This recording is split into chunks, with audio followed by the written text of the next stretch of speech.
Nebraska loses 49-14 to Oklahoma, one of the top 10 teams in the nation, in a game that really wasn't that close. And I'll start this out with two things.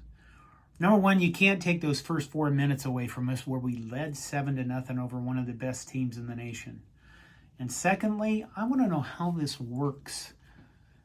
Do you give your soul to Urban Meyer and then he gives it to Satan? Or do you give your soul to Satan and then he credits Urban Meyer's account? Okay. What did we see in this game? Well, first of all, 49-14 really wasn't that close. Honestly, Nebraska wasn't competitive. Brent Venables in Oklahoma, thank you for snapping the ball with the play clock rundown and working on your dive plays mostly in the second half. Because I think you owed us for a game in the 90s where it was 73-7 or something. I didn't look that up. But it could have been way, way more embarrassing, at least from a scoreboard point of view. What I took away from this game, Mickey Joseph has like 2 weeks, a bye week coming up, to come up with some kind of serviceable offensive line. Because this has to be the worst offensive line in Nebraska school history. I'm not going to just yell at guys by name, but there were times at which, Casey Thompson had no time to throw the ball when Oklahoma felt like putting pressure on him because they knew our offensive line couldn't pick up twists, couldn't pick up stunts.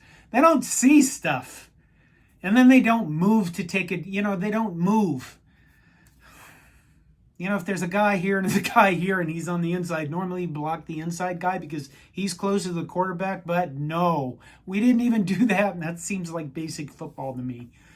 The defense, I know people probably want Eric Chenander fired. I don't see the point in that. We're just going to have to live through this season. And we're going to have to find players that want to play and hopefully teach them how to recognize stuff and how to make tackles. And we have 2 weeks to do that. I don't know if you've seen the rest of the Big Ten today, but it's been terrible. Last I checked, Indiana was losing to somebody terrible, Western Kentucky, and Northwestern, I think, lost to Southern Illinois. If you were thinking that Northwestern was some kind of like dominant team that beat us up at the beginning of the season, no. So it's terrible all around. And I think really what it comes down to is basic. On offense, what are we missing? We're missing like an entire offensive line, which is kind of a lot to be missing if you're playing in the Big Ten. But I do think we have some good skill players. I've said that over and over. It's probably getting redundant. Casey Thompson, Trey Palmer, A.J. Allen is fantastic. So is Anthony Grant. They just need some way. Somehow we're going to have to figure out an offense or some way to just gain yardage and maybe not snap the ball, not go so much up tempo that we expose a really bad defense to further embarrassment that crushes their souls into the ground. What else can you say about this? Oklahoma, congratulations. You look like a team that could win a national title this year, and I certainly, given the other candidates, I'd choose you. And, I'm old. I could probably wax on about the old Oklahoma-Nebraska rivalry, but I don't think I will.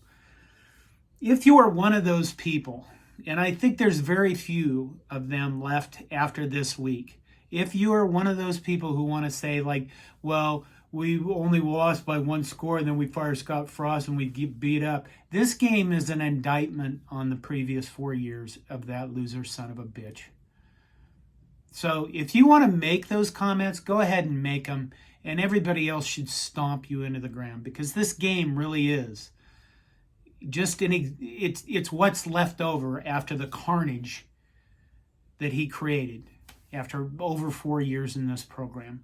And is it going to take a while to build out of this? Well, it's going to start in the next 2 weeks with Mickey Joseph. And I will say about Mickey Joseph, I don't think a person could be handled a more difficult job than he has right now. Because he has a team that, people in national media kept going on about, they lost their head coach and he was fired. I'm not so sure there's a whole lot of great love for Scott Frost being fired. I don't think that that's necessarily damaging to them, but their morale has to be like in hell, buried someplace. And Mickey Joseph and the other coaches, they have to dig that out and, at least beat Indiana. Because Indiana's bloody terrible. I mean, just find a way to get any wins this season whatsoever, or at least look good. I will say another thing. The Nebraska fan base, they showed a shot of the crowd, I think, in the fourth quarter. And there, you could say people were leaving, but my God, the place wasn't empty. The place was still pretty full of people, and they were watching some pretty bloody, terrible football. And maybe we're loyal to a fault. Maybe they should start selling beer immediately in the stadium. It just is some kind of present. Here you go. You've been nice. Have some. I don't even know what a beer is anymore. Busch Light. Do people really drink that? Anyway, I credit the Nebraska fan base for still being there that late. At least as many were there. What else sure to say? Oklahoma's really good, looked really good. Nebraska was really bad and looked really bad. And where do we go from here? You figure out how you're going to win some games the rest of the season. I don't know how we're going to do that. I think that's it for now. I hope you're all well. I hope you take care of your mental health. One more thing. This Urban Meyer thing, okay? Nebraska is not hiring Urban Meyer. They're not. First of all, his wife is never moving to Lincoln. Secondly, the guy is a train wreck. Everywhere he goes, he leaves a train wreck behind him. He is not going to coach at Nebraska. And when we talk about them, I know when I say stuff about Urban Meyer, I am trolling you. And maybe you should forgive me for that. And I have to believe that a lot of the other people are like, well, I want Urban Meyer are doing the same thing. Because would he win? Yeah, he probably would win, and he'd probably bring in assistants that are capable of winning. But the mess he would leave behind would be something I think Nebraska would never dig out of. And I'm not talking about just winning and losing. I'm talking about the relationship we have with our football program. Why all those fans stayed till the fourth quarter despite watching an incredibly shitty product on the field. It's because we love this thing. We hold it, it's a religion to us, and it is sacred. And if you want to hire Satan to destroy all of that is sacred, then there is Urban Meyer as your next coach. And if you're really serious about that, I want you to think about maybe go root for an NFL team. Go root for Iowa. Somebody else. And I don't mean to be mean when I'm saying that, but I would like this love relationship that I have and everybody has with Nebraska football, and hopefully each other, to last and not just become, let's make enough human sacrifices to make it worthwhile. That's it for now.